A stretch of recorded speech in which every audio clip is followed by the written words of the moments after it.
চাকচিক্য তো ঠিক আছে কনা, বিপিএল এর মেন উদ্দেশ্য হচ্ছে বিপিএল থেকে আমরা টি-20-তে কি রকম আশানুরূপ কোনো ফলাফল পাওয়ার কোনো পন্থা বের করতে পারছি কিনা।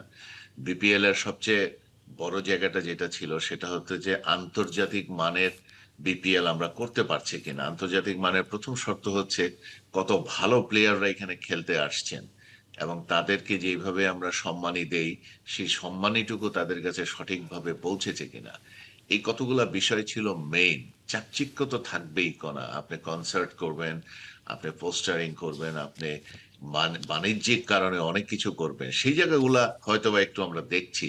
কিন্তু প্লেয়ার ড্রাফটে কারা নাম লিখিয়েছেন, প্লেয়ার ড্রাফটের পরে কাদেরকে আমরা আনছি, সেই জায়গাগুলো যদি আমরা কোনো পরিবর্তন না আনতে পারি, আপনি যত কিছুই করেন বিপিএল এর মানটা ততটা উপরে উঠবে না। এবং আমরা এই আন্তর্জাতিক পর্যায়ে, যদিও সাংঘাতিকভাবে আমাদের টি-20 দলটা এবার ওয়েস্ট ইন্ডিজে খেলেছেন, সেই কনফিডেন্সটা যদি ক্যারি ফরওয়ার্ড করতে চাই আমরা এবং উপরের দিকে প্রথম 5 জনের একটা সারির, প্রথম সারির 5টা দলের একটা দল হতে চাই, বিপিএল এর ইমপ্রুভমেন্ট এবং আমাদের জাতীয় পর্যায়ে যে খেলাটা হচ্ছে এনসিএল, সেই জায়গায় অনেক মানের পরিবর্তন আনার প্রয়োজন আছে।